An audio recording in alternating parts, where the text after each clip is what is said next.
ela ficou preocupada. Falou, não, a gente dá. Se ele não gostar, a gente traz de volta. E na hora que ele recebeu, ele gostou muito. O meu sogro e a minha sogra, testemunha de Jeová, ele gostou muito. Por quê? Porque tem um estudo sobre quem é o demônio na Bíblia. Então, é uma questão cultural, não é uma questão apenas religiosa, é uma questão cultural, não é? Exu não é o diabo. Para eu dizer que Exu é ou não é o diabo, eu tenho também que saber o que é diabo. A grande maioria das pessoas não sabe do que está falando. Então fica assim, Exu é o diabo. Não, Exu não é o diabo. Exu é o diabo, Exu não é o diabo. E aí fica o quê? A minha palavra contra a palavra do outro. Joseph Campbell, que foi o maior mitólogo de todos os tempos, ele escreveu um livro chamado O Poder do Mito. E aí ele conta que certa vez ele foi dar uma entrevista a uma rádio, e o entrevistador era advogado. Ele falou, o entrevistador falou para ele, já vou avisando, eu não sou fácil. Eu sou advogado, é o seguinte, mito é mentira, não é? O mito é uma mentira. Ele falou, não, mito não é mentira. Sim, mito é mentira. Não, mito não é mentira. Mito é mentira. Não, mito não é mentira.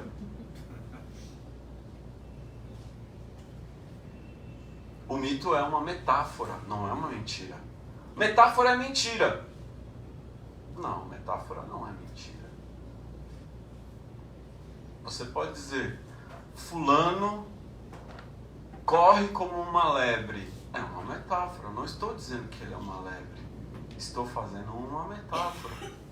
E o que isso tem a ver com a gente? Joseph Campbell diz assim, metade da população acha que o mito é uma mentira, e a outra metade da população acha que o mito é uma verdade.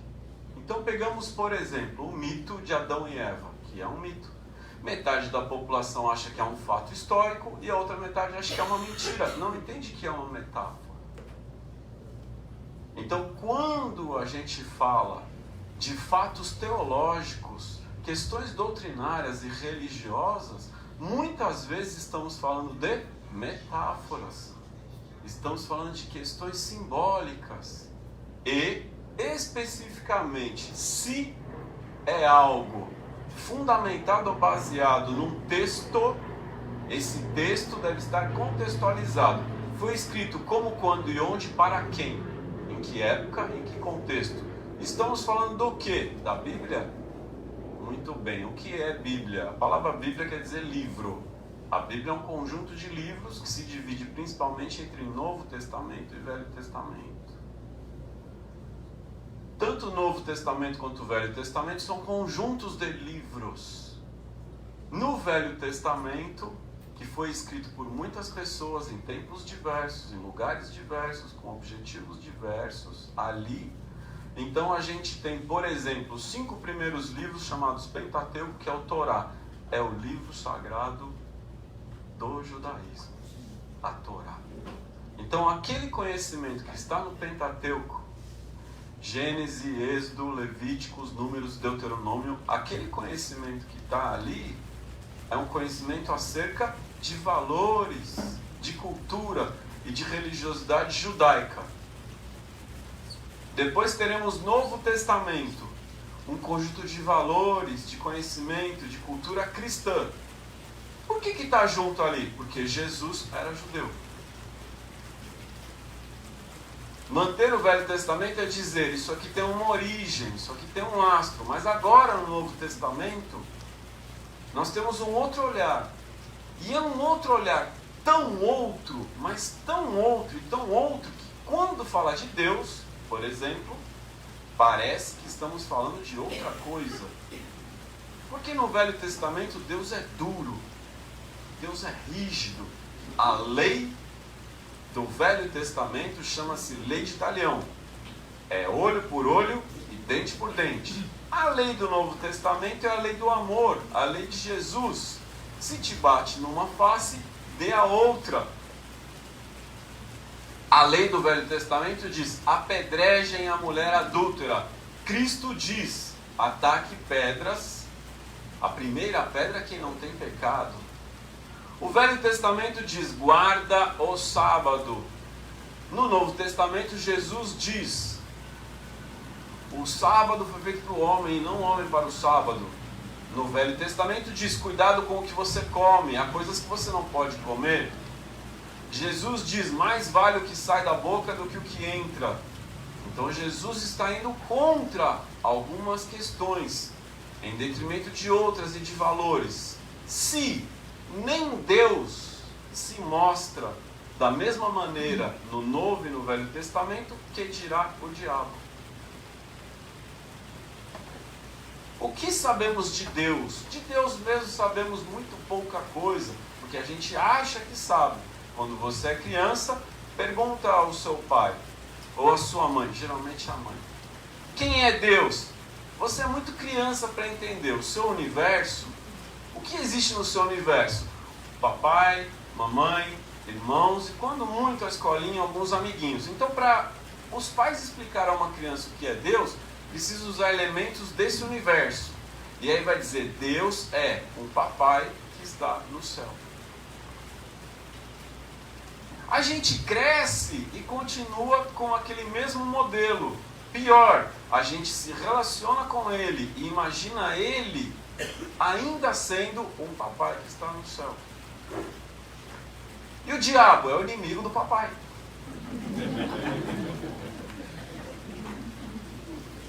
Nós somos muito infantis para entender Deus e muito mais infantis para entender o que é um diabo. Um diabo, Deus é um ser que está ali fiscalizando você. Se você fizer alguma coisa errada, ele joga o diabo para te pegar. No Velho Testamento, olho por olho, dente por dente, Deus em pessoa, Ele mesmo pune. Então, vamos matar os primogênitos do Egito. É Deus.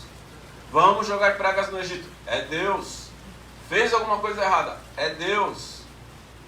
Mas no Novo Testamento, Deus é tão bom, mas tão bom, que para castigar você precisa de um diabo. De qual diabo a gente está falando? Do Velho Testamento ou do Novo Testamento? Esse ser existe ou é uma construção teológica? De quem é o interesse que você crê em diabo, pecado e inferno? Santo Agostinho, nem tão santo talvez, e nem tão Agostinho de todos nós, mas Santo Agostinho, no ano 500 depois de Cristo, criou a ideia de pecado original. Não existia. Vocês sabem o que é pecado original? Pecado original é o que Adão fez com Eva, ou o que Eva fez com Adão, o que eles fizeram juntos. Adão e Eva. Você sabe o que é que se faz juntos? Adão e Eva? Isso foi chamado de pecado original. Santo Agostinho diz, todos nós somos descendentes de Adão e Eva. Isso quer dizer que todos nós carregamos o fruto desse pecado. Então a criança já nasce em pecado, porque ela é herdeira do pecado. Essa criança que já nasceu em pecado, ela precisa passar por um ritual para ser purificada do pecado. Se esse ritual não acontecer, essa criança vai para o limbo, caso ela desencarne. Pensa, Deus está olhando para o limbo, para o céu, para o limbo. Deixa eu ver. Foi batizada? Não. Para o limbo. O ritual é o batismo.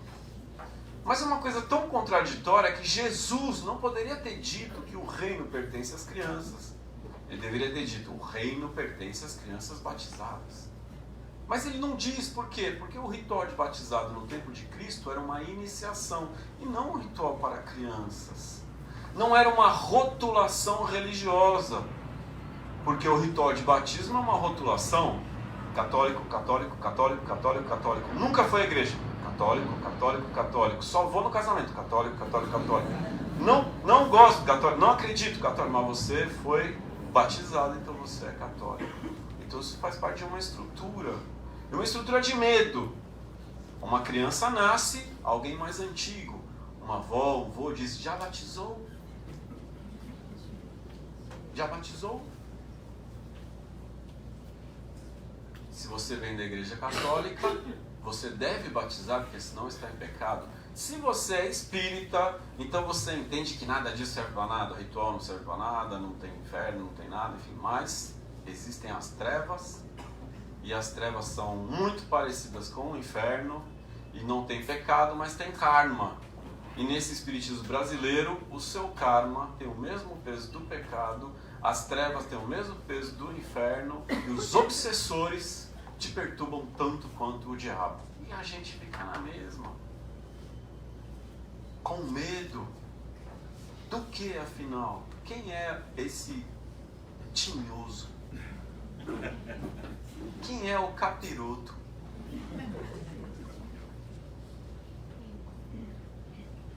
Devemos perguntar para quem?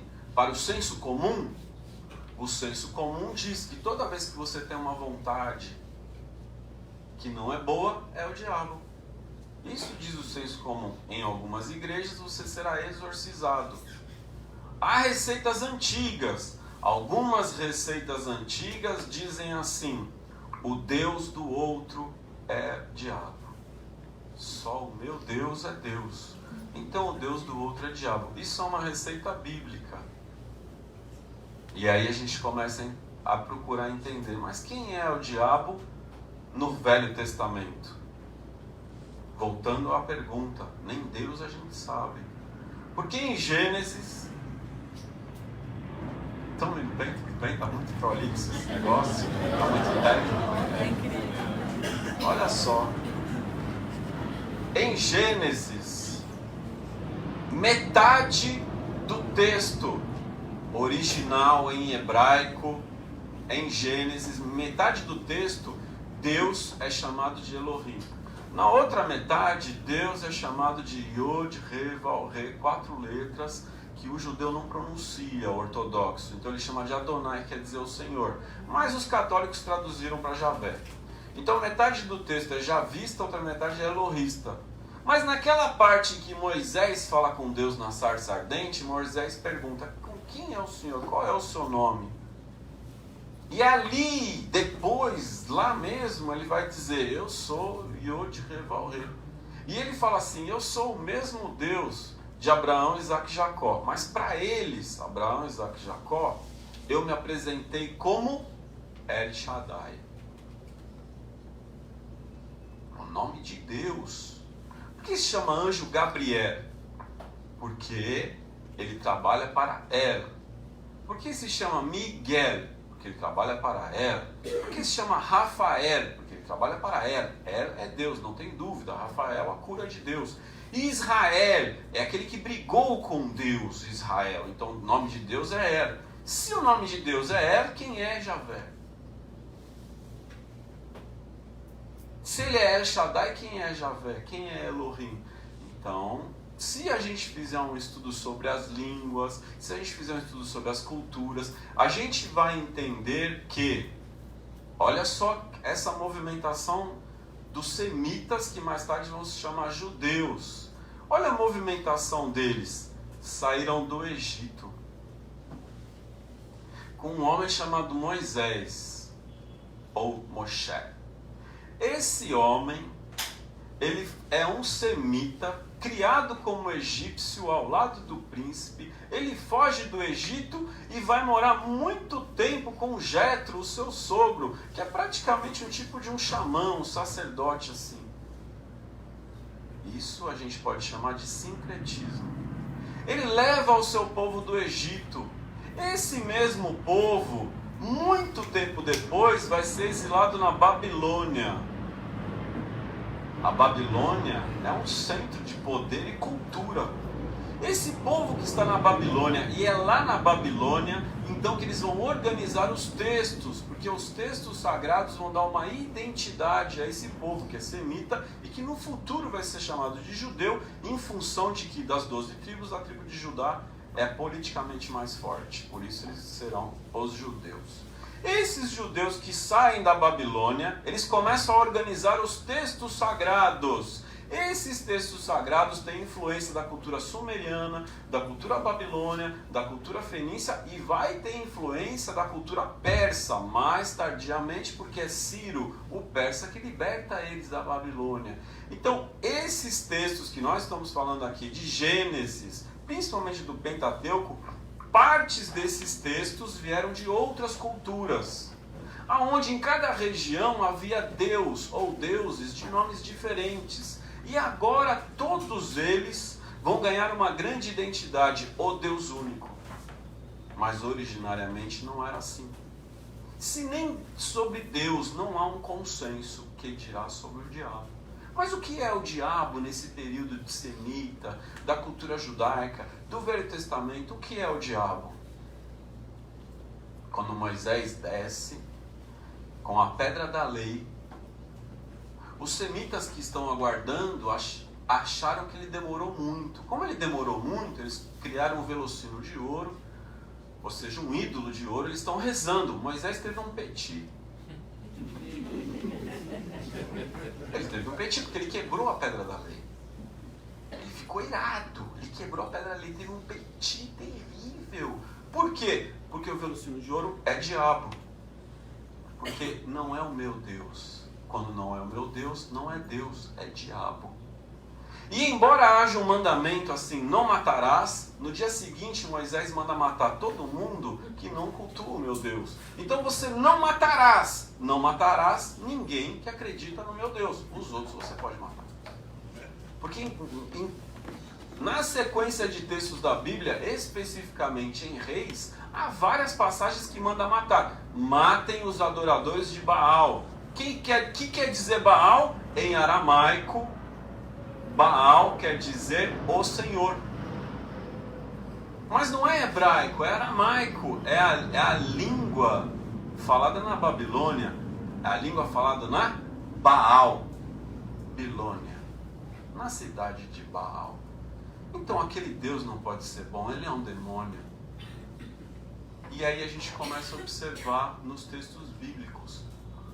Moloque é traduzido como demônio, mas no texto original, o que é Moloque? Moloque é um deus de outra cultura. A gente tem, por exemplo, Belzebu, especificamente naquela parte da Bíblia aonde os fariseus dizem assim: Jesus expulsa demônios em nome do demônio. E Jesus diz: como pode o demônio expulsar em nome do demônio? O seu reino estaria dividido. No texto original está escrito: Jesus expulsa espíritos daimon em nome de Belzebu. Daimon é uma palavra grega que quer dizer espíritos ou gênios. Sócrates, o grande filósofo, tinha um daimon pessoal. Que nem nós, assim, meio macumbeiro, cara. Os gregos tinham esse negócio de daimon pessoal. Os gregos tinham até textos inspirados, não é? Então não pode ter daimon no Velho Testamento, que a palavra vem do grego, não tem em hebraico essa palavra. Não pode ter diabo no Velho Testamento, porque diabo vem do grego, diabolo é o contrário de símbolo. Símbolo é o que está unido, diabolo é o que está separado. Então o coração é símbolo do amor. Tudo que for contra a igreja ou contra a minha fé é um diabolo. Isso não é um ser, é um conceito. Então se alguém taca pedra no terreiro, ele é o diabolo. Simplesmente isso, é um conceito. Jesus expulsa demônios em nome de Belzebu. O que é Belzebu? A palavra vem de Baal Tzebu. Baal Tzebu quer dizer Deus das moscas. O que é um Deus das moscas? Naquela época e naquela cultura a gente está falando então da África. O Egito está na África. Estamos numa região da África contemporâneo do culto de Orixá. Então, bem ali na Nigéria, também na África, tem o culto de orixá que faz sacrifício animal. No Velho Testamento, o sacrifício animal é uma coisa normal. E nas culturas diversas em torno, o sacrifício animal é uma coisa normal.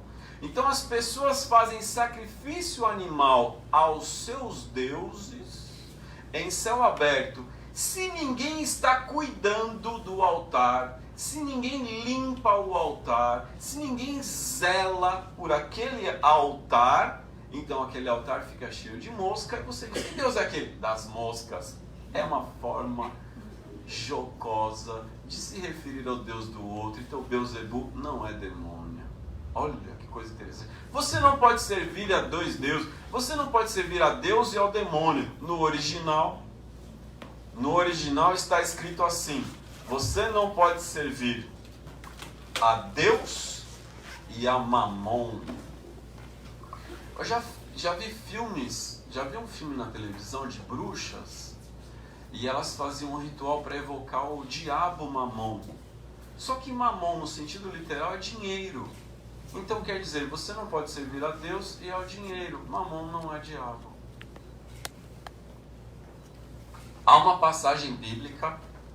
Tá interessante isso? Eu acho demais esse negócio. Há uma passagem bíblica que diz assim, olha: quando um judeu quiser livrar-se dos seus erros, ali a palavra, se aparecer a palavra pecado, ela não tem o sentido de pecar contra Deus, ela tem um sentido de erro, que errou. Porque para o judeu também não tem o inferno e o céu, tem o Sheol, onde vão os mortos, mas não é esse inferno católico. Também não tem esse diabo católico, vamos entender. Quando você quer livrar-se dos seus erros, você faz o seguinte: você faz 2 sacrifícios animais.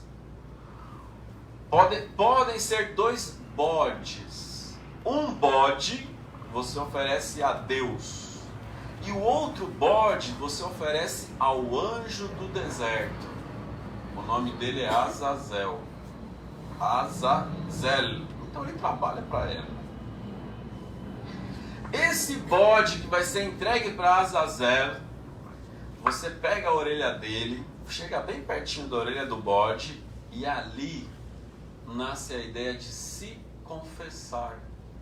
Você conta na orelha do bode os seus pecados. E você conta muito tranquilamente, porque o bode não fala. Então ele não vai contar para ninguém. Você conta na orelha dele tudo que você fez, você conta na orelha do bode. E quando você acabar de contar, você sacrifica o bode. Isto é, tecnicamente, o bode expiatório. É daí que nasce o termo e a palavra. Porque esse bode vai expiar os seus erros. Ele leva embora todos os seus erros para o anjo do deserto. O anjo que recebe todos os erros, todos os males. Por isso esse anjo é visto quase que como um diabo. Mas ele é um anjo. Ele está lá com uma função. Ele é um funcionário de Deus que está ali. Pelo fato de que você dá o bode para ele, as pessoas acabaram entendendo que ele é um bodão. Ele é um cara de bode. Porque você dá o bode para ele. Tem algumas curiosidades, por exemplo. Na maçonaria, as pessoas costumam chamar o maçom de bode. Isso tem uma origem histórica. Vou tirar. Tem uma origem histórica que se confunde com os templários. Jacques de Molay, o grande mestre dos templários, foi queimado na fogueira por uma intriga da oposição, por causa do clero, por causa do Papa. Então, Jacques de Molay, o grão-mestre templário, foi queimado. Depois começaram a queimar todos os templários. E eles não delatavam. Falavam, e aí? Esse templário abriu a boca? Não. Ele calado como um bode. E daí vem a ideia de que o maçom é bode. E o bode com o maçom não tem nada a ver com o diabo, meu irmão. Mas o diabo acaba ficando lá na figura de um ser chamado Baphomet, ou Baphomet. Bafomé é aquele que está na capa do livro de Elifas Levi, Dogma e Ritual de Alta Magia, da editora Madras, meu irmão. Não é? Elifas Levi era um cristão que passou a vida inteira se dedicando ao cristianismo, especificamente ao catolicismo. Ele foi preparado desde criança, visto como criança prodígio, preparado para ser sacerdote. E aí, quando ele estava dando aulas de cristianismo e catolicismo para feiras, ele se encantou por uma e foi expulso. Então ele passa a estudar todas as religiões, o judaísmo, a cabala. Ele é profundamente cristão e ele faz esse desenho do Bafomé, que tem uma cabeça de bode, tem seios de mulher, tem os pés como de pã, tem um falo ereto que é um caduceu de Hermes Trismegisto, ou o caduceu de Hermes, o egípcio. Esse Bafomé foi entendido como o diabo. No entanto, a palavra Bafomé, para ser entendida, tem um código. Os templários utilizavam-se de um código para como criptografar as mensagens. Ou seja, você troca as letras por um código. Quando você aplica esse código e você traduz a palavra Bafomé, o resultado é uma palavra chamada sabedoria. Eles rezavam a sabedoria. E aquele Bafomé representa todas as forças do universo. Ele também não é um diabo. Olha que coisa interessante. Quem é o diabo, meu irmão? Porque ele não é o Azazel, porque ele não é o Bafomé, porque ele não é o Beuzebu, porque ele não é o Mamon. Quem é o diabo afinal? Talvez ele seja Satã. Em poucos livros da Bíblia, a gente encontra descrições de quem é Satã. Inclusive, não há nenhuma descrição de que ele tenha rabo, não há nenhuma descrição de que ele tenha chifre, nem ele nem o diabo, não tem nenhuma descrição de que ele seja dessa maneira. Mas um Papa, Gregório Magno, fez o favor, esse Papa fez o favor de descrever o diabo com chifre, com rabo, com patas. E daí começa então a criação no imaginário popular de um diabo que é construído com fragmentos de divindades pagãs, dos deuses do outro, agora considerados diabo. Mas temos ali um Satã. Embora seja difícil a gente conseguir boas descrições de Satã, há um livro, entre os livros do Velho Testamento, há um livro que a maioria de nós já ouviu falar. Talvez você não tenha lido, mas vale muito a pena ler o livro de Jó. Porque desse livro a única coisa que a gente sabe é: dai-me paciência de Jó, meu filho, a paciência de Jó. O que é a paciência de Jó? É baseado num livro onde Deus, começa assim, Deus chama os seus filhos. Os filhos de Deus são anjos. Entre os filhos de Deus tem um que anda pela terra. Esse que anda pela terra, que é um filho de Deus, que está com os filhos de Deus, e entre os filhos de Deus, especialmente esse, senta-se ao lado de Deus. O nome dele é Satã. Ele está no livro de Jó, sentado ao lado de Deus, trocando uma ideia. Ele não é inimigo de Deus. Ele está junto com Deus, entendendo o que nós vamos fazer com esse Jó. Deus está dizendo: Jó é bom, olha Jó como Jó é bom, Jó é maravilhoso, é bondoso, faz coisas boas, me alegra com Jó, Jó é maravilhoso. Satã, ele é também uma espécie de funcionário público. Ele tem uma função. A função dele é apontar os erros dos homens. Então ele diz assim: Jó não é tão bom, tire as coisas dele, faça ele passar por dificuldade, vamos colocar algumas coisas na vida desse Jó, vamos ver se ele é bom mesmo. É muito fácil ser bom quando tudo vai bem.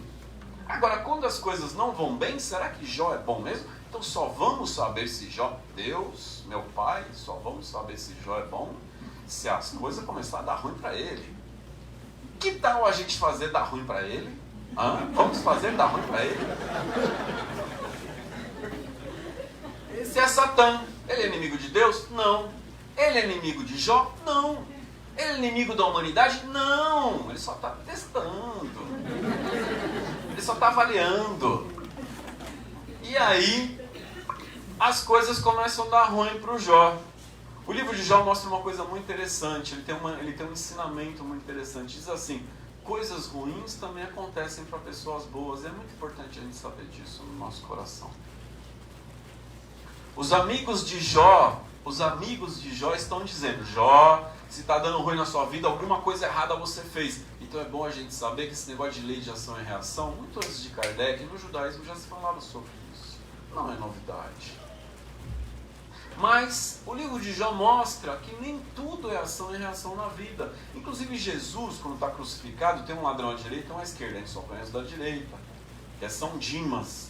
Jesus diz: você estará comigo. Como pode o ladrão estar com ele? Porque nem tudo é ação e reação. Porque se tudo fosse ação e reação ao pé da letra, então nós deveríamos aceitar a lei de Talião, olho por olho e dente por dente. O karma se queima, o karma se purifica, e um arrependimento sincero limpa você de todo o mal. É por isso que o sangue de Jesus tem poder, e é por isso que no cristianismo não se faz sacrifício animal. Porque a partir do momento que Jesus é crucificado teologicamente por nós, então você não precisa mais falar os seus pecados na orelha de um bode e sacrificar o bode, porque agora você se confessa a Cristo e o sangue dele é que te purifica. E há um ritual específico, o batismo, que pode te ajudar nessa purificação. Mas voltamos a Jó. Ele está ali com Deus, ele é um dos filhos de Deus. Algumas pessoas dizem: este é Satã Nael. Satã, o filho de Deus, ele está lá apontando os erros. Ele é considerado o acusador, o criador de obstáculos, o tentador. Então, quem é esse Satã? Ele pode ser muitas coisas, mas ele não é aquele diabão que a gente imagina. Da onde saiu a ideia de um diabão? Da onde saiu essa ideia? Saiu pela influência de outras culturas quando encontram a cultura judaica. Jesus era judeu, então provavelmente teologicamente a ideia sobre Deus e Satã, um opositor, vem dali. Mas há um encontro. Na saída da Babilônia, há um encontro com os persas. Os persas são os zoroastristas, da filosofia de Zoroastro ou de Zaratustra. Nessa cultura persa, você acredita em dois deuses, um bom e um ruim. Um bom e um ruim. Ormus e Ahriman. O Deus ruim tem o mesmo poder do Deus bom, e todo mundo está dividido entre o que é bom e ruim, o domínio de um Deus bom e o domínio de um Deus ruim. Isso vai ter uma releitura muitos séculos depois por Manes, que gera o termo maniqueísmo, ou seja, tudo é bom ou ruim, tudo pertence a um Deus bom ou um Deus ruim. Essa ideia de um Deus bom ou de um Deus ruim é que realmente alimenta a ideia de Deus e um capetão forte. Esse período em que o Velho Testamento já está escrito, mas ainda não foi escrito o Novo Testamento. Esse período é chamado de intertestamentário. O Velho Testamento, ele termina de ser organizado em torno de 300 anos antes de Cristo. Embora alguns textos do Velho Testamento tenham mais de 1000 anos antes de Cristo, aquela organização toda fica pronta depois do exílio babilônico e bem arrumadinha cerca de 300 anos antes de Cristo. Então rola 300 anos antes de se pensar em uma nova filosofia, em um Novo Testamento. Naquele período intertestamentário surgiram outros textos apócrifos, textos que não fazem parte do cânone judaico e nem do cânone do cristianismo. Há uma influência da cultura persa e há dois textos em particular. Um texto se chama Livro de Enoque.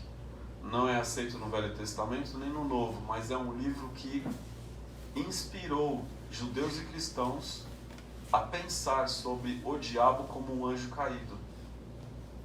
A ideia de anjo caído aparece no livro de Enoque e no livro dos Jubileus. E é tão forte que no livro de Enoque e de Jubileus há o nome de vários anjos que caíram junto. Então isso é uma lenda, isso é um mito, faz parte desses dois livros e inspira a ideia de que existia um anjo muito belo, um anjo iluminado, ninguém sabe o nome dele. Mas como ele tinha muita luz, vamos chamá-lo de portador da luz. Daí vem o nome Lúcifer. Lúcifer não é bíblico, ele não está na Bíblia. Ele é uma criação católica, especificamente católica, e ele ganha todo o poder de Ahriman, o inimigo de Horus. É apenas na Igreja Católica, nesse catolicismo, que você vai criar um diabão que assuste tanto quanto Deus. E a pergunta que não quer calar: quem sabe o que é isso? Quem sabe o que é diabo? Exu é o diabo. Então me responda, o que é que você sabe sobre o diabo? Esse livro é dividido em 3 partes. E a primeira parte é todinha dedicada a mostrar que nós não sabemos quem é o diabo. Eu não sei quem é o diabo, você não sabe quem é o diabo, o evangélico não sabe quem é o diabo, o católico não sabe quem é o diabo, o judeu não sabe quem é o diabo, ninguém sabe quem é o diabo. E você pode classificar: ah, mas eu estou falando de Mamon. Tá bom, Mamon não é diabo, ele é o Deus do outro. Estou falando de Azazel, Azazel não é diabo, Azazel é um anjo. Eu estou falando então de Satã. Pô, mas Satã não é um filho de Deus? Não, estou falando de Lúcifer. Pô, Lúcifer é uma criação que é exclusivamente católica, né? Não é algo que serve para judeus, não serve para muçulmanos, não serve para umbandistas. O falecido pai Francelino de Chapanã, que foi muito importante na cultura afro-brasileira, na cultura de terreiro, especialmente em todo o Brasil, mas aqui em São Paulo também. O pai Francelino, que dirigente de um terreiro de tambor de mina, onde se cultuam os voduns. À frente do terreiro do pai Francelino existia uma igreja, e diz que um dia o pastor veio visitá-lo. E o pastor convidou: pai Francelino, gostaria muito que o senhor fosse visitar a nossa igreja, assistir uma sessão, não sei bem qual o nome correto, um culto. Você estava lá. Um culto. O pai Francelino diz assim: eu vou, desde que você também venha assistir o meu. Uma sessão minha, uma gira minha, um trabalho meu. Ele diz: não! Pelo amor de Deus, aí eu não entro, porque aí é a casa do diabo, aí é a casa do Satanás. Aí é a casa do diabo. Aqui. Mas eu nem sei o que é diabo, porque na minha religião não tem. Mas me diga o senhor, porque eu fico muito curioso para entender. Como é que todo dia você manda ele embora e todo dia ele volta? Eita, bicho mais teimoso!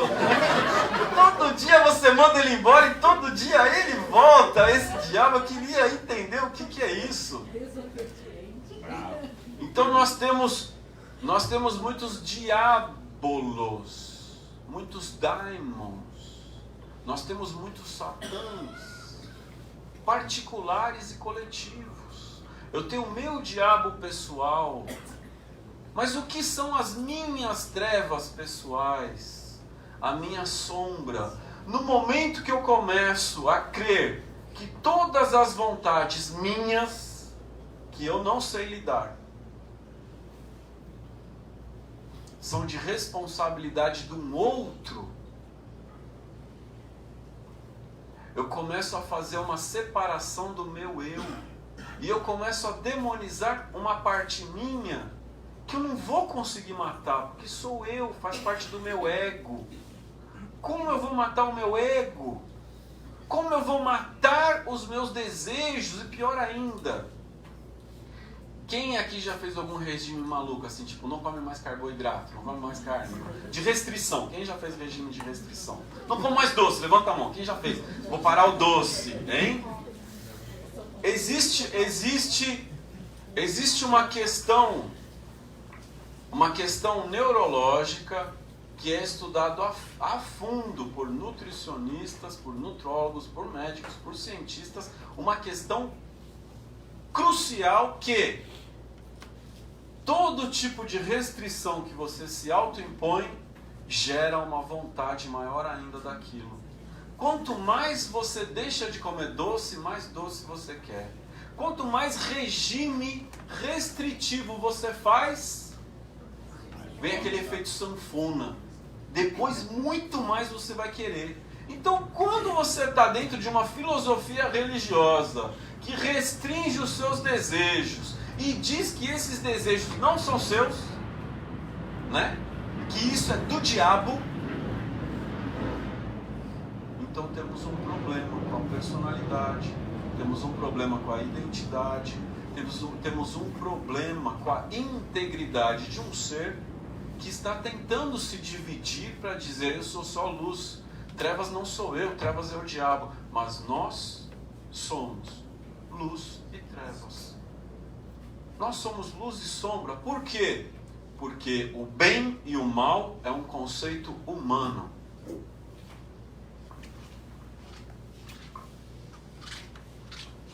Tudo bem? Eu não estou ligado no horário. Não.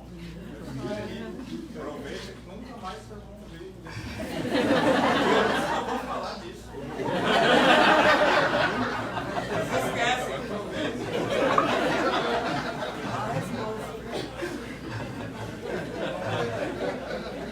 Acho que eu vou tomar uma água também.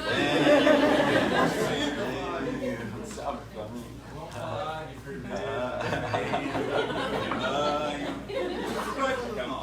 Obrigado. Tem um copinho ali. O bem e o mal são conceitos humanos. Olha só, impossível você ser humano e não errar. Adão e Eva, enquanto estão no paraíso, não são humanos. Não é humano aquilo que está no paraíso. Só é humano depois que come a maçã e descobre que está nu. A serpente, então, isso é interessante. Por quê? Porque catolicamente se diz que a serpente também é diabo. Olha, ela já estava lá no paraíso, irmão. Foi Deus que pôs, né? Tem alguma coisa no paraíso que não foi Deus que colocou? Então, se tem uma serpente no paraíso, foi Deus que pôs. Se tem uma árvore, uma macieira maravilhosa no paraíso, foi Deus que pôs.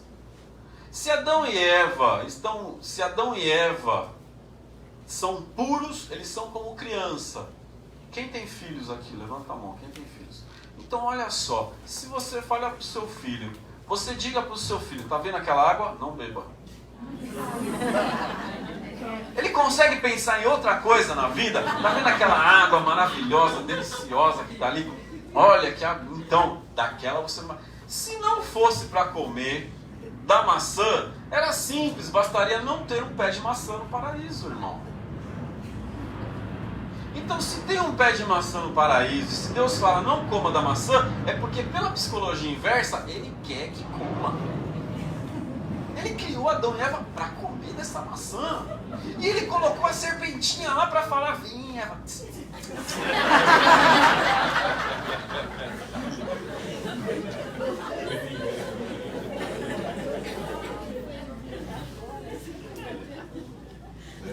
A palavra serpente está escrito em hebraico. O hebraico se escreve só com consoantes, não tem vogal. As mesmas letras que se usa para escrever serpente no hebraico são as mesmas letras que se usa para escrever sabedoria. Então essa serpente é a sabedoria. Ao comer do fruto da árvore entregue pela sabedoria, então você ganha o livre-arbítrio e você ganha ciência. Por que você sabe que está nu? Porque agora eu me vejo. Antes eu não me via. Então a partir do momento que eu me vejo, eu vejo o outro. Nesse momento, você é humano. E só quando você transgride uma regra, você passa a ser humano. Só quando você erra, você passa a ser humano. Só quando você tem vergonha, você passa a ser humano. Porque não é possível você ser humano sem errar. E sem que você sinta vergonha de algumas coisas que às vezes tua alma está ansiando por viver. Mais, às vezes, do que a tradição ou algum juramento que te segure. E quando diz isso é o diabo, é uma forma infantil de não saber lidar com aquilo que é humano, que é seu. A minha sombra, os meus desejos, as minhas trevas interiores, não é diabo, sou eu mesmo. E a Umbanda escolheu nos orientar sobre isso e permitiu que houvessem 2 linhas dedicadas a nos ensinar a lidar com a nossa sombra, Exu e Pombagira. Exu, o nome de um orixá emprestado para entidades, espíritos humanos, todos eles, não existe nenhum, absolutamente nenhum Exu que não admita todos os seus erros. Então ele está ali para dizer a você, admita você também, admita que não é o diabo, é você. E olha, ainda tem solução, ainda tem chance. Porque se eu não sou um anjo, se eu não sou um santo, no entanto, eu sou, pela lei, pelo bem, eu sou aquele que está aqui para te estender a mão a você e sou, por ser quem sou, aquele que não lhe julga. Eu sou aquele que não lhe aponta o dedo, eu sou aquele que também erra e reconhece os erros. Sou eu, o Exu. Então ele é quem nos ajuda. Ele, Exu, e ela, Pombagira, nos ajudam a lidar com a nossa sombra, nos ajudam a lidar com os nossos desejos, nos ajudam a lidar com os anseios de nossa alma. Para falar sobre essas coisas e muitas outras, tem uma parte muito interessante sobre pactos, eu acho que vale a pena ler também. Então, na primeira parte, dedicada a mostrar, não sabemos quem é diabo. Na segunda parte, por uma forma inspirada, está escrito, Exu fala na primeira pessoa, o orixá, e ele diz, eu sou um Deus antigo, eu sou anterior à criação, eu assisti os 7 dias da criação, eu sou anterior a você, eu vi quando o ser humano foi criado. Por isso, a sua razão não dá conta de me entender. Eu sou o orixá Exu. Nietzsche, o filósofo, diz que nós vivemos uma época apolínea de Apolo, o deus grego da razão, da filosofia, da poesia, enfim. E ele diz assim, e esse mundo ficou tão chato, porque todo mundo acha que tudo tem que ser explicado cientificamente. É o mundo moderno, a ciência explicará todas as coisas. Nietzsche diz, Deus está morto. Talvez não a nossa maneira de compreender, mas o modelo antigo. E ele diz assim, perdemos o mundo antigo, que era um mundo de mais alegria, um mundo de prazeres, um mundo onde não existe o pecado, nem o inferno, nem o diabo. Esse é o mundo dionisíaco, de Dionísio. Dionísio, um deus da alegria, da fertilidade, um deus do vinho, da uva. Assim como Baco, assim como Hermes, assim como Pan, o deus grego, que tem chifres e pés de bode, e toca uma flauta, ele encanta as ninfas com a sua música. Hermes encanta com a sua lira, que deu para Apolo. Hermes, o deus grego, quando nasce, no primeiro dia, fez uma série de estripolias, por isso ele é chamado de Deus Trickster, um deus brincalhão. Assim como o Pica-Pau, vocês se lembram? Pica-Pau? Pica-Pau é brincalhão, mas ele não é do mal, né? Do mal é o Zeca Urubu, não é? Do mal é o Leão Marinho, como ele chama? O Leôncio. O Pica-Pau não é do mal, ele é brincalhão. Um Deus, isso também não faz parte do ser humano? Um Deus também pode ser assim, como é Exu, como é Pan, como é Baco, como é Dionísio, como é Hermes. Hermes roubou o gado de Apolo no seu primeiro dia de vida. E aí os dois estão diante de Zeus, Hermes e Apolo, e Zeus, o pai, está lá. E Hermes está tocando uma lira lá. E ele vai ser castigado. Mas Apolo fica encantado com a música. E Hermes fala, quer? Te dou de presente. Apolo esqueceu que foi roubado. Agora está encantado com a música. Hermes está perdoado. Não tem karma para ele. Então, nem tudo é olho por olho e dente por dente. Nem tudo é ação e reação. Nem tudo pode ser explicado com a nossa razão. E quando você se der conta dessas coisas, entenderá. Há um Deus, uma divindade para essas coisas que a razão não explica. Pode chamá-lo de Orixá Exu. Por isso, ele mata hoje o passarinho com a pedra que vai ser jogada amanhã. Exu é muito mais do que a gente pode entender. Então esse é o nosso exercício, um exercício coletivo, para a gente tentar entender um pouquinho mais do que ele é. Era isso que eu tinha para dizer para vocês hoje. Muito obrigado. Axé.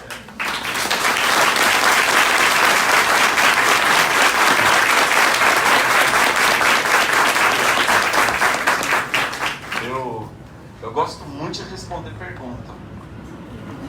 Eu não sei se o horário permite, são 9, 10. Acho que a gente pode responder algumas perguntas assim, até umas 9h30. Depois eu autografo o livro para todo mundo, quem quiser autografar livro, né? E eu gosto de pergunta polêmica, né? Pergunta assim, o povo quer saber. Então aquelas perguntas, agora vou pegar esse careca. Vou pegar esse careca e fazer uma pergunta agora que eu vou dar um nó nele. Então, eu gosto de responder essas perguntas. Se eu não souber, eu falo, não sei, aí passa, né? Por favor. Na Bíblia, quando Jesus está no deserto, quem que é o demônio que está do lado dele?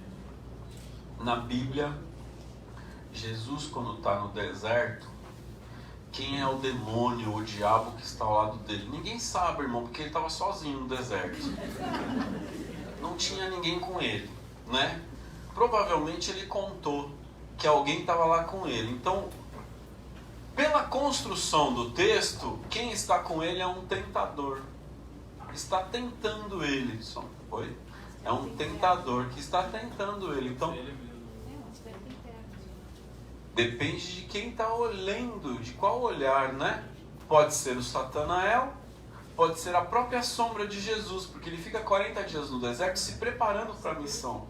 Então ele está se purificando. Quando eu vou me purificar, eu me deparo comigo mesmo, me olho de frente, né? Em meditação profunda, você chega em experiências muito parecidas com a experiência do Daime, da Ayahuasca, que você vê suas trevas, o seu inferno. Então, para mim, que não acredito em demônio, Jesus está vendo a sombra dele mesmo, dizendo, você pode conquistar tudo, você pode ser o rei desse mundo, eu domino esse mundo, eu sou o ego, eu sou a vaidade. Mas isso tudo pode ser construído mitologicamente numa figura, né?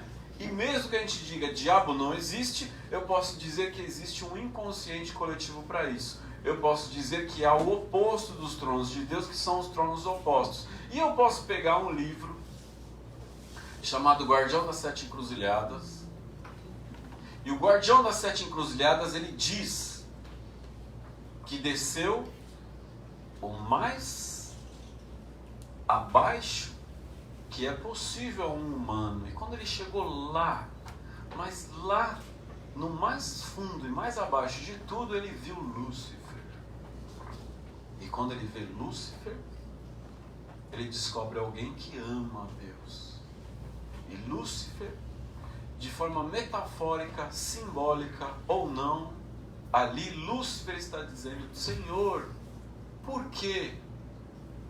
Eu que lhe amo tanto, por que reservou para mim tomar conta dessa escória que tem aqui embaixo? Hã? Então ali nós temos numa obra umbandista uma figura, né, metafórica, simbólica, Lúcifer, que é o portador da luz, porque para entender que Deus está em cima e Deus está embaixo. Mas, assim como já dizia Hermes Trismegistus, no alto como no embaixo, mas no embaixo o oposto. Então, se em cima é a fé, embaixo é a ilusão. Para o iludido, os mistérios de Deus são do diabo. Então, quem é o diabo? Se Deus é onipotente, onisciente, oniquerente, se Deus criou tudo e todos e todas as coisas, quem é o diabo? Se Deus é o criador de tudo, quem é o diabo? Na obra de Rubens Saraceni, tem um texto em anexo que é o diabo na obra de O Príncipe das Trevas, na obra do Rubens Saraceni. Ele aparece a primeira vez no Guardião da Meia-Noite, uma serpente. O Rubens diz que discutiu, que teve um choque com o pai Benedito de Aruanda na escrita dessa parte, que a serpente entra.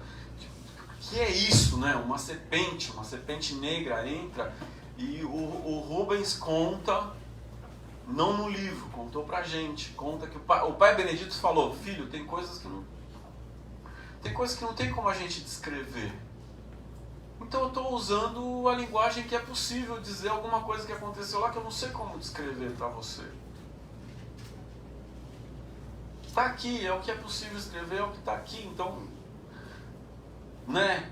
O que aconteceu de fato, quem entra ali de fato, não dá para a gente saber bem. Por quê? Porque tem coisas, fala, é do outro mundo. Tem coisas do outro mundo que você só vai entender quando você chegar lá, meu irmão. No Guardião das Sete Portas, eles estão organizando os guardiões, estão se assentando ao longo de milênios. E aí tem o Senhor das Ilusões, que é, né, Lúcifer, mas ali Lúcifer é visto como o Senhor das Ilusões. É aquele mesmo que o Guardião das Sete Encruzilhadas vê. No entanto, para todos que são caídos, a voz dele é sempre invertida. Ou seja, ser abençoado pela luz é a mesma coisa que ser amaldiçoado pelas trevas. Então, se as trevas me amaldiçoam, é como receber a bênção da luz. Por quê? Porque ali tudo é invertido.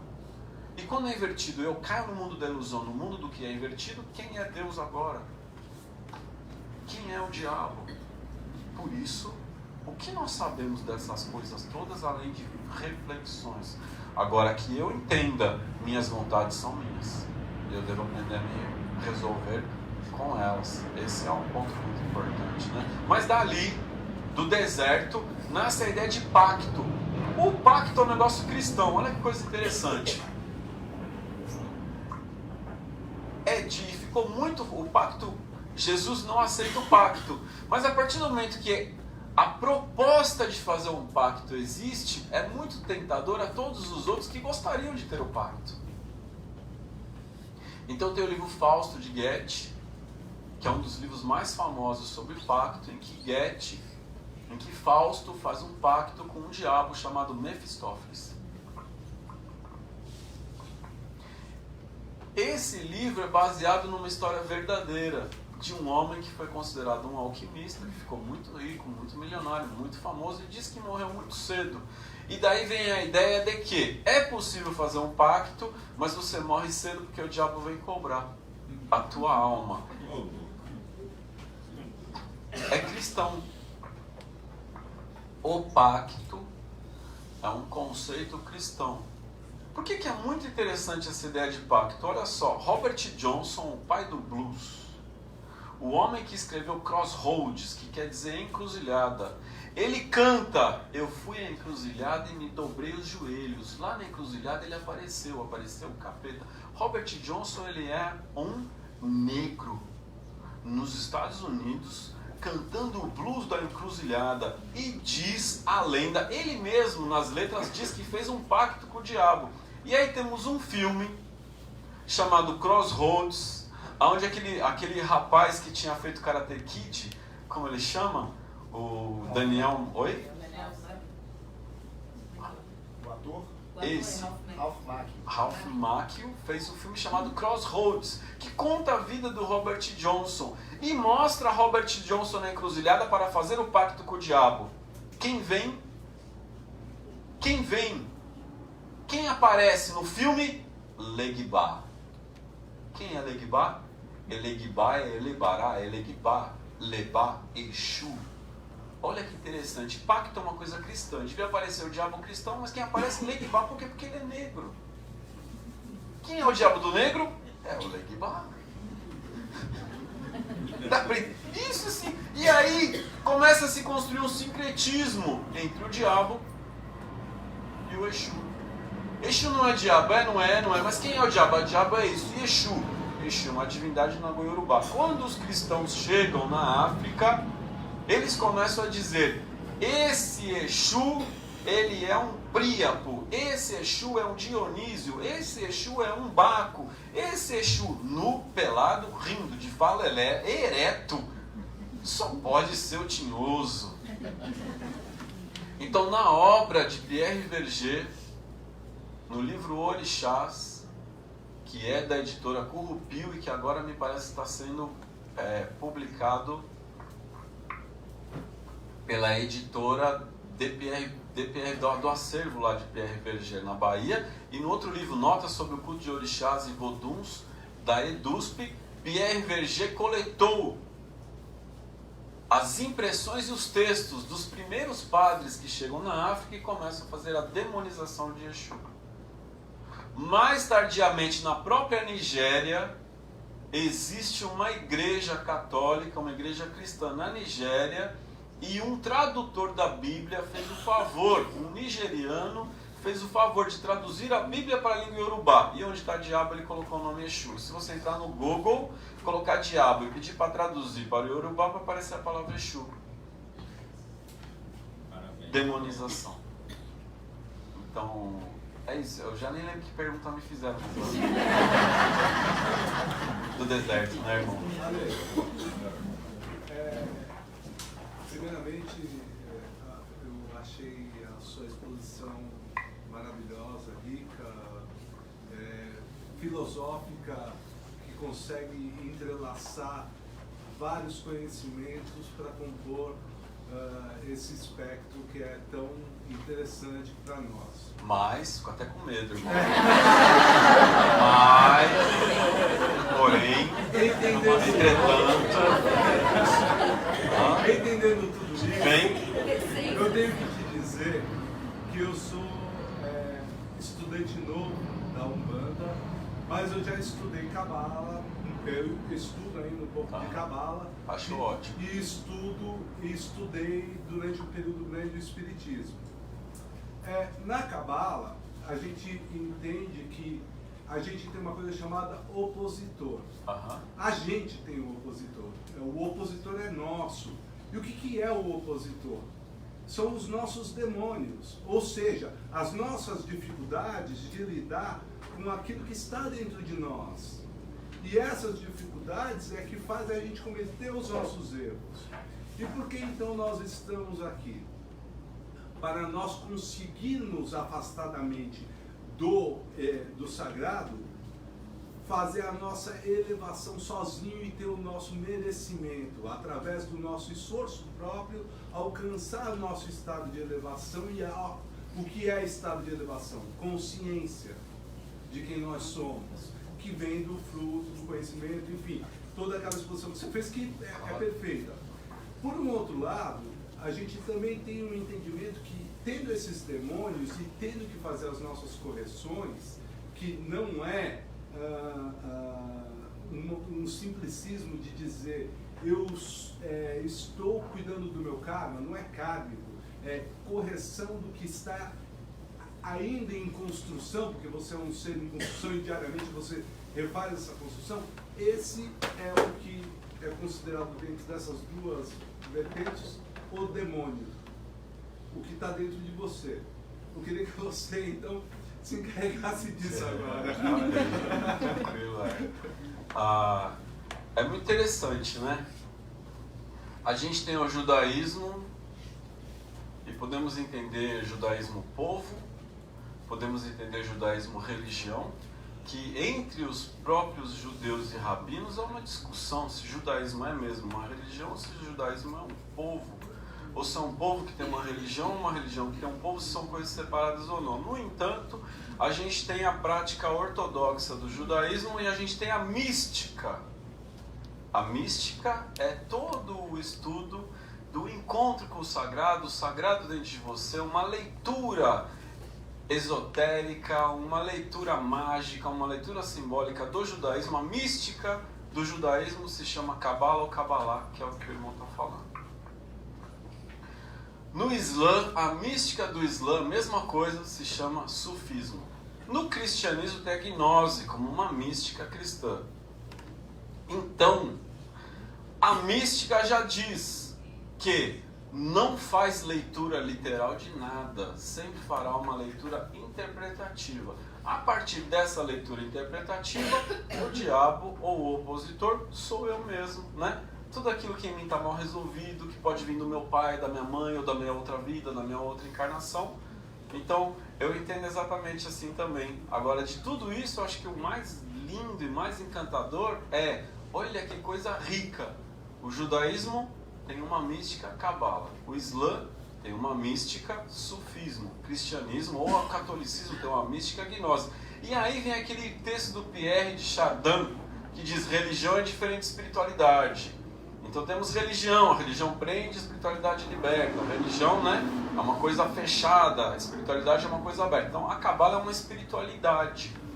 A religião já é uma coisa fechada. O que eu acho lindo? Nós temos oportunidade de fazer parte de um negócio chamado Umbanda, que é mística e religião ao mesmo tempo. Olha que coisa louca. A Umbanda, ela é religião e espiritualidade ao mesmo tempo. Então a Umbanda me permite fazer essa mesma leitura que você está fazendo. De certa forma, eu acolho as tuas palavras como minhas também. Então eu penso da mesma maneira e sou profundamente admirador da Cabala Hebraica também. Muito obrigado pela sua colaboração. Né? Tá bom? Mais pergunta? Pergunta. Tem uma dificuldade de compreensão minha. Porque a forma como eu traduzo Exu é como um espírito que passou pelas trevas e de uma certa forma foi positivado no sentido de que ele está servindo aos desígnios da lei maior nesse plano. Ao mesmo tempo, a gente tem espíritos que ainda estão negativados ou estão nesse momento negativados, que pela forma como você falou, a gente não consegue conectá-los com a treva. Na verdade, enfim, não sei nem como traduzir esse termo. Mas a minha visão é assim, o Exu, quando ele se positiva, mas serve a lei maior, agindo pela linha da esquerda, ou ajudando a transformar as trevas, ele está no outro plano, ou ele continua atuando nos dois planos ao mesmo tempo? O Exu, que a gente conhece, é um espírito. Então ele está no mundo dos espíritos nos ajudando. E ele não está necessariamente se positivando, ele está se exunizando. Se ele tem luz ou não, pouco interessa. Só interessa que ele está trabalhando pela lei. Nem todo Exu veio das trevas, nem todo Exu caiu. Mas eu poderia ir mais fundo e dizer, sim, todo Exu caiu, por quê? Porque todo ser humano já caiu. Ninguém pode dizer que vai à luz sem conhecer as trevas. Como pode alguém ser um ser de luz e querer ajudar alguém que está nas trevas se você nunca passou por elas? Então, cedo ou tarde, todos nós vamos passar por lá. Porque luz ou trevas também não é um lugar, é um estado de espírito. Eu posso estar aqui e estar nas trevas. Eu posso estar aqui e estar na luz. É um estado de espírito. A gente tem, por exemplo, o livro de Tranca-Ruas. O Guardião Tranca-Ruas, que tem um outro nome na capa do Rubens. Guardião dos Caminhos. O Guardião dos Caminhos, a história do hierarca, o dono do nome Tranca-Ruas, que teve a última encarnação há milênios e milênios e milênios atrás. É a história de alguém que ali diz alguém que nunca caiu. É um guardião da humanidade. O guardião do mistério do nome Tranca-Ruas guarda 77 religiões, segundo ele. Eu acho que 77 é todas. É um guardião da humanidade, nunca caiu. Então, ser Exu não é sinônimo de ter caído, ou de ser negativo, ou de ter positivado, mas é o sinônimo de alguém que assume a responsabilidade por quem é. Boa parte deles, sim, caíram, mas isso é algo do ser humano, todos nós. No entanto, é possível alcançar a luz e querer continuar trabalhando como Exu. É o caso do Guardião da Meia-Noite, que no final do livro diz: eu fui convidado para trabalhar numa linha da direita, mas eu sinto que sirvo melhor a lei pela esquerda. então na esquerda eu continuo e agora ganhei um chicote novo, uma espada nova, uma capa e vamos lá. Então, olha só. Quando a gente é adolescente, tudo é branco ou preto. Quando a gente é adolescente, tudo é certo ou errado. E eu sei tudo do meu pai e da minha mãe, de dizer que em tudo eles estão errados, porque eu sou adolescente, eu tenho que lutar contra eles para saber que se eu sou diferente de você, então eu tenho uma identidade. Para eu, adolescente, ter identidade, eu tenho que lutar contra os meus pais para criar a minha identidade. E eu vivo num mundo onde tudo está certo ou errado, certo ou errado, certo ou errado. Mas os anos, o peso da idade nos mostra que nem tudo é tão certo e nem tudo é tão errado. Nem tudo é tão branco, nem tudo é tão preto. Não existe esse negócio de branco no preto, preto no branco. Talvez por isso, dentro de uma sabedoria chinesa, a gente tem aquele símbolo do yin e do yang. E na sabedoria chinesa, do yin e do yang, aonde existe o yin branquinho, tem lá no meio uma pintinha preta. E onde tem o yang pretinho, lá no meio tem uma bolinha branca. Porque ninguém é só luz, ninguém é só trevas. Nós somos apenas humanos. E cada um tentando fazer o melhor que pode. Uns como caboclo, outros como Exu, como criança, baiano, boiadeiro. E nós aqui.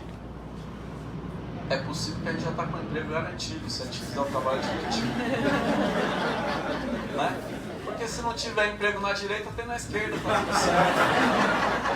Né? Vamos ser estagiários. Mais uma última pergunta e a gente fecha, pode ser? Eu queria fazer uma pergunta. O livro a gente fala, esse livro fala muito de pluralidade religiosa, né? E eu, vivendo essa encarnação, no momento encontrei a Umbanda e não sei se a palavra é seduzido, mas eu queria ouvir de você com relação.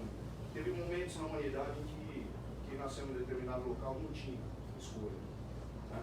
Pelo menos eu entendo isso. E hoje no nosso mundo, hoje no Brasil, a gente tem muitas escolhas. E eu sinto a Umbanda crescendo e isso aqui acho que é um exemplo. E queria ouvir de você assim. A Umbanda é por afinidade, pura e simplesmente, ou nós temos pessoas aqui que estão vindo e já tem uma necessidade de entender o que não sei se eu me fiz claro. Também não sei, eu posso falar. Porque assim, religião é uma coisa, no fundo é pessoal, mas ao mesmo tempo, quando você junta mais pessoas, isso vira coletivo e tem muito poder de influenciar.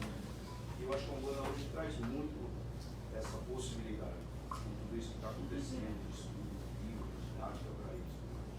E a pergunta é se é por afinidade que a gente também escolhe a religião pura e simplesmente.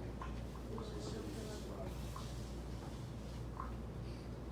Olha, eu diria, a pergunta do irmão é se nós escolhemos a Umbanda por afinidade. Houve uma época que esse país era católico, você não poderia escolher outras religiões porque tinha uma religião oficial. Há países islâmicos, a pessoa não pode ter outra religião. Então hoje há uma alegria, uma liberdade, eu escolher a religião ou ser ateu. Não é muito nobre ser ateu? Porque não é da conta de ninguém no que eu acredito. Então a partir do momento que você pode escolher o que você quiser como religião, por que as pessoas escolhem Umbanda, né? Por quê? Por que escolher Umbanda? Não sei. Por que não sei? Porque eu acredito que a gente não deve generalizar. Afinidade? Mas olha que coisa interessante.